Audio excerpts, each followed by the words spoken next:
he just disappeared. No interviews, no comebacks, and nearly no public existence at all. So why did the majority of a popular TV personality vanishes completely? The mystery that we're eerie to reveal. When Johnny passed away, there was no public commemoration on January 23, 2005. There was a service. Between the 1980s and before passing away in 2005, Johnny Carson in his house in Malibu, seeing fewer than 20 annually outside of his immediate. You may be curious about how this happened. Conceivable given that Johnny served as the host of The Tonight Show on NBC, which ran from 1962 to 1992. That is 30 years of continuous lie being visible to the public. How was he able to make certain that he kept his relationships with individuals, particularly at that time?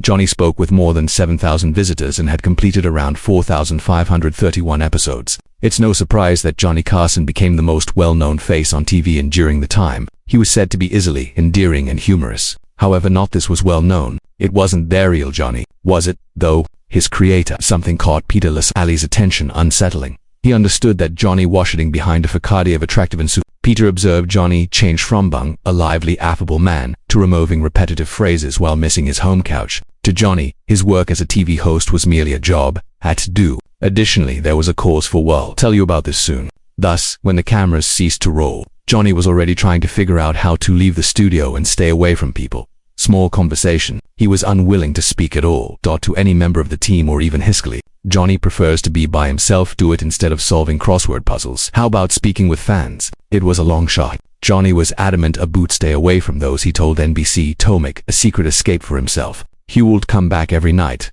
but the pattern remained unchanged. There were occasions where his regimen was jeopardized, such as when he received invitations to events in the industry. Johnny acted as though the incidents were a hardship. He stayed away from them when heckled, and when he was unable to grudgingly. 1 year from now, Johnny would only go to around 12 industry happened, while MV Griffin, his rival, visited at least 45 times annually. Johnny had a reason for not attending those happenings in Hollywood. He would assert parties are preferred for extroverts. To return home and speak with his dog instead of his. What a dude. Is this the why did Johnny get married 4 times? Was he disregarding the feelings of the ladies he wed prior to vanished from view, and after that, he followed a straightforward routine? He would playing tennis by yourself or reading astronomy. Later in the day, he would have quick phone conversations with Jay Leno recording joking around. Their exchange was professional and in charge. Even when he received guests such as filmmaker Howard, they would have a brief conversation.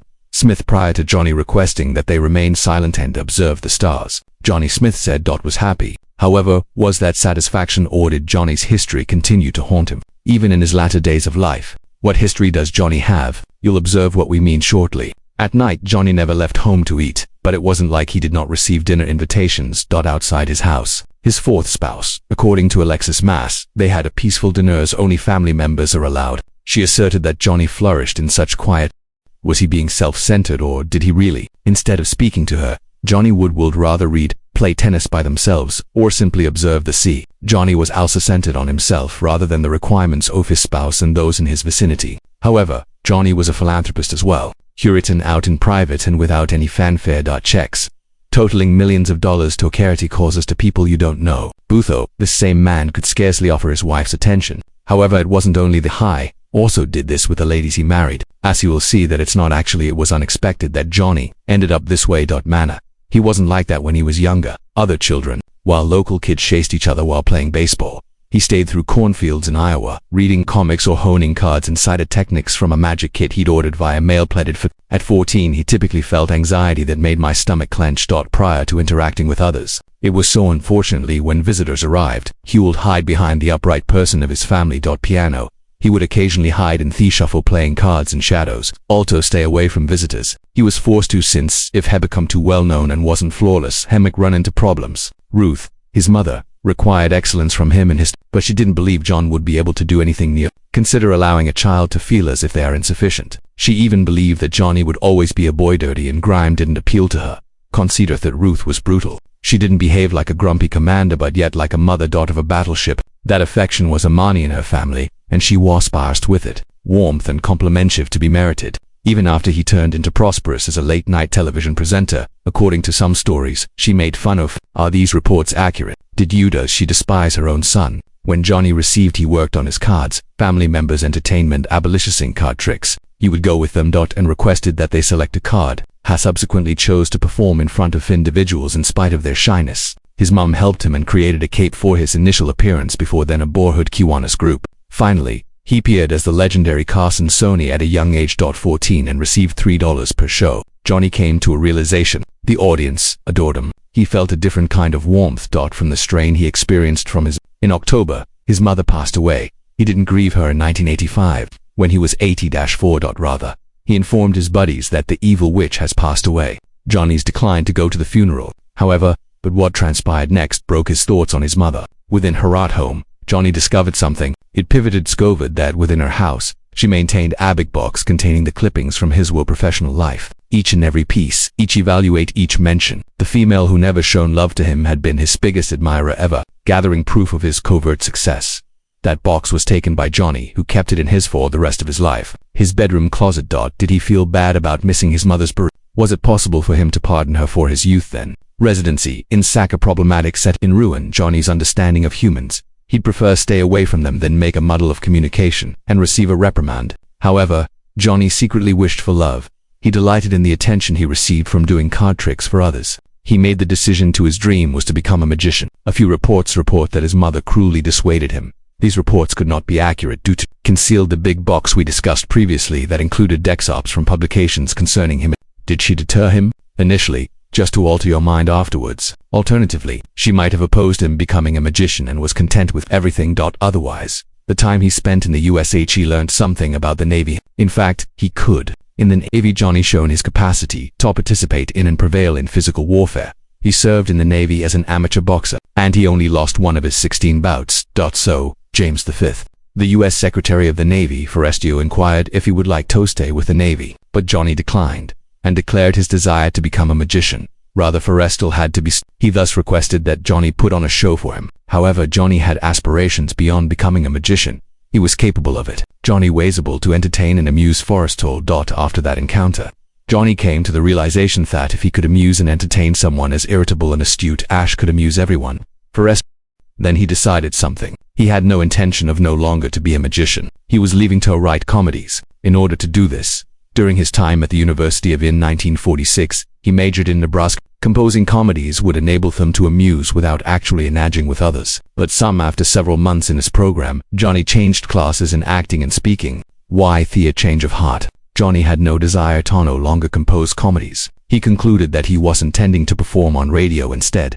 And this too had a cause. Johnny had started doing magic acts for each concert brought in roughly $25 for him, and he desired a profession that would allow him to feeling somewhat like that. Being a radio, the greatest option seems to be the performer.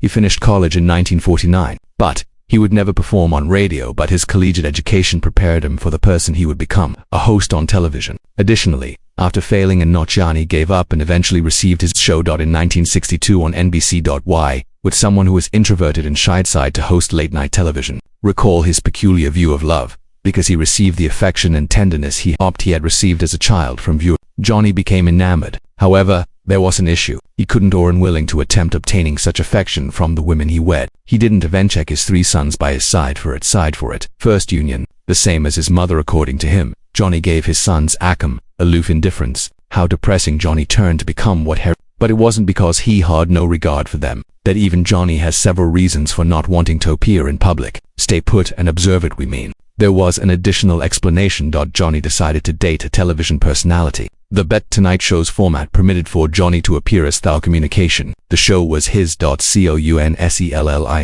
as a means of escaping the trauma of his early years. The discussion program was in a regulated setting. The exchange were per-written and the results were foreseen. All Johnny wanted was to eat his cake and spend time with others while avoiding their company. But in spite of this, Johnny intended to, when the time comes, leave everything behind. Was correct. The program ceased to be treatment as his notoriety grew, and that the silence was disrupted by celebrity. The camera that Johnny desired, that Gamovin cost him everything, and you'll soon to see on his show's set. He wasn't bothered by the cameras, although he desired complete seclusion, which fans refused to give it to him. But it appeared as though everything he accomplished was due to his early years, which acted as the blueprint for all subsequent actions say as an adult. That early years truly wasn't one he wanted to recall, and it wasn't the only explanation for why. Johnny spent his latter years by himself, although Johnny was ill. This aspect of him he wanted to keep it a secret from the world. September 2002, 2 years prior to after his passing, Johnny's agent maintaining his good health. even according to what Johnny himself informed CBS News. He was sake when tabloids continued to claim that he wasn't. However, Johnny was in trouble, and he was the one who caused his sickness himself. Let's clarify. Although it wasn't evident when Johnny started smoking, it was obvious. John liked smoking a lot, or did he? When Johnny smoked in the 1960s, or including live TV, it was permitted at the time, and Johnny made the most of it. Or perhaps Johnny smoked in chains. With the disturbing information from NBC archives, Johnny probably smoked 40 to 60 cigarettes each and every day. That's one under a lot of stress, 3 full packs, in between speeches, and in between commercials. Johnny's lungs were being destroyed in real time as millions of Americans witnessed his "It looks awesome." However, this is what they failed to observe. Johnny coughed in his chest, weren't leaving. Physicians cautioned him regarding the cough, but Johnny persisted. Smoking.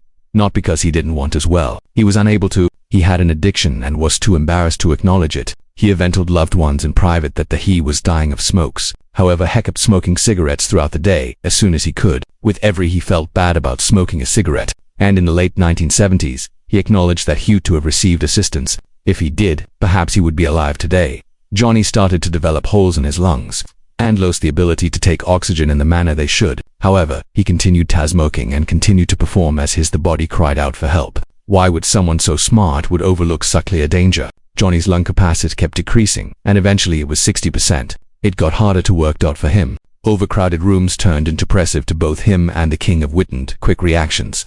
Started to gasp for breath after being surrounded by others. However, it wasn't only packed spaces that provided him ease.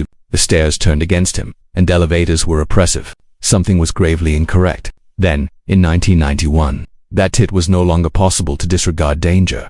Johnny's persistent coughing breathlessness wasn't typical. In 1991, medical professionals determined that he had MS. Is this diagnosis the cause? Did Johnny decide to leave NBC in 1992? His retirement was perceived by many as startling, and that Johnny still possessed a lot to donate. However, did he? It is now flawless. Makes sense.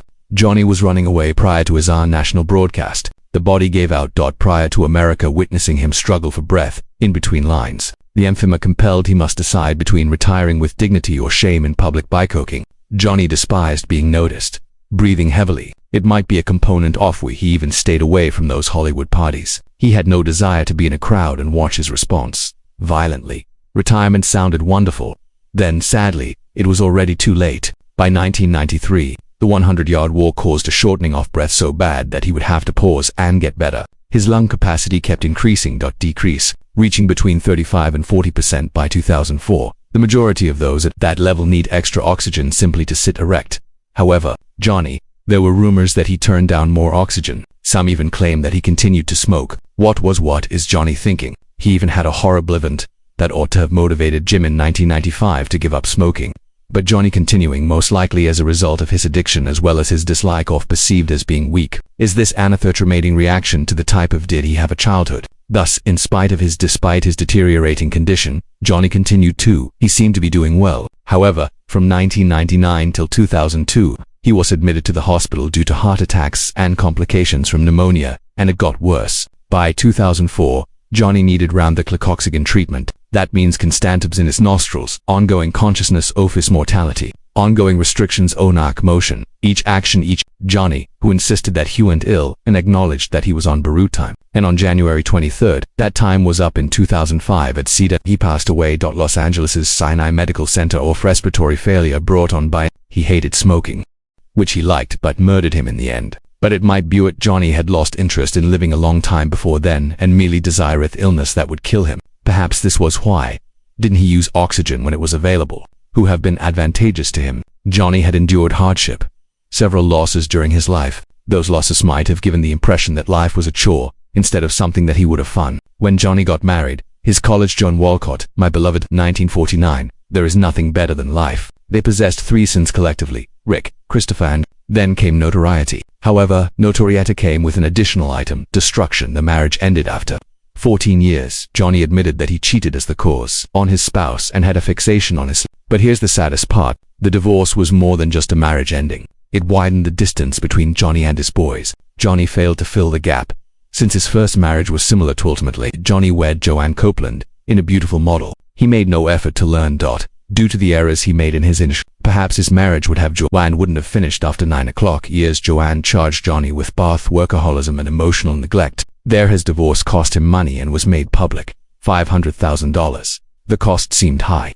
But wait until you see the expense of his subsequent marriage. Though $500,000 seemed excessive, the emotional toll it took on the trip was high. But the psychological toll of the subsequent marriage was even worse. Johnny in 1972, they wed Joanna Holland, and there the marriage lasted for about 13 years. It was so the marriage lasted so long as a miracle. Lengthy, it wasn't a tranquil 13 years as a socialite. Joanne's high lifestyles in society clashed so vehemently. With Johnny wanting to remain inside.